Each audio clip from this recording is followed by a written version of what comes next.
This is a tough topic. Before I launch into it, I'm going to give you a minute to kind of get there, especially if you have some kind of personal connection, which pretty much everybody does. Okay, go. In 1993, things were not going my way. I was very angry about it, and I decided to end my life. Didn't tell anybody. For 3 weeks, I just didn't say anything, and then I spoke to my friend Bonnie, who argued with me.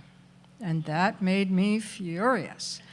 Then she asked me to do her a favor, okay, and imagine my funeral, describe it to her.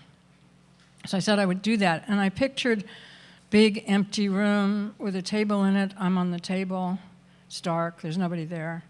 And in my vision, a door at the end of the room opened, and some people came in. I recognized them, but I didn't know them. It wasn't my family. I didn't know them very well.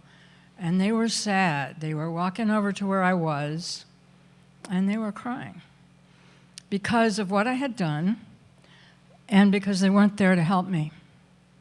So that snapped me out of suicidal ideation. My life got much worse over the next 2 or 3 years. Everything I was afraid of happened, but I never thought of suicide. And I didn't ask myself why. I didn't think about the whole thing at all, actually, for a lot of years, until about 3 years ago. So I'm trained as a social scientist. That's not what I do now. I'm a green builder. But I tend to look at big groups if I want to understand something. So for decades, up until the 1990s, the rate of suicide was constant, pretty much. And in the 1990s, it started to go up dramatically, and it has continued since then. Nothing anyone has been able to do has stopped that. In 2005, Thomas Joyner, one of my heroes, he's a psychologist, he wrote Why People Die by Suicide. He laid out 3 factors. There are others, but these are important. Capability, you got to have means and be willing to use them. Burden, if you feel your burden. Those 2 have not dramatically changed in 50 years. I wanted to know what changed to make the sudden increase. Sense of belonging, that's changed.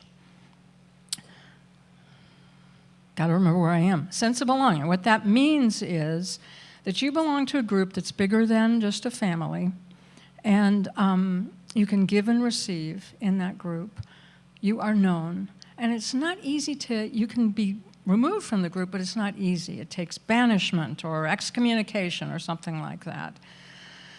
If you can be unfriended with a clique, that's not belonging, which is one of the reasons I think our kids are so upset now, that that's very painful when that happens. So I'm going faster than my slides are, which is great. 50 years ago, people married one person and raised their kids. They had a job for 40 years and then retired. They lived in a community and knew their neighbors. They probably went to church, and they spent time outside with plants and animals. Now, we change our partners. We change our jobs and our careers. Americans move on average every 5 to 7 years. Most of us don't attend church, and we spend 10 seconds a day in nature. All right, so sense of belonging is more important in general than food, water, or life itself.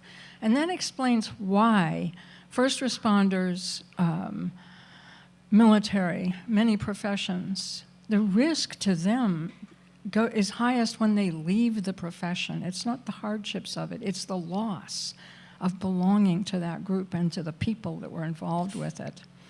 Okay, so the good news is, where does social change come from? Us. The government can't resist social change, let alone create it. Our ordinary actions and choices are what makes social change, and it's happening all the time anyway. We can choose to guide it. So it's happening now, right here, because I'm being vulnerable and you're receiving me. So all you have to do is notice, if you know it's important, notice when that's happening and give a little time to it and give a little value and importance to it.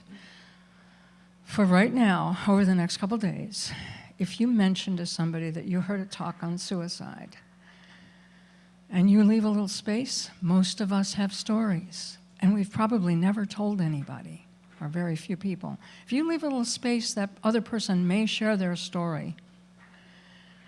Give it a little time, it doesn't need much. And don't turn away.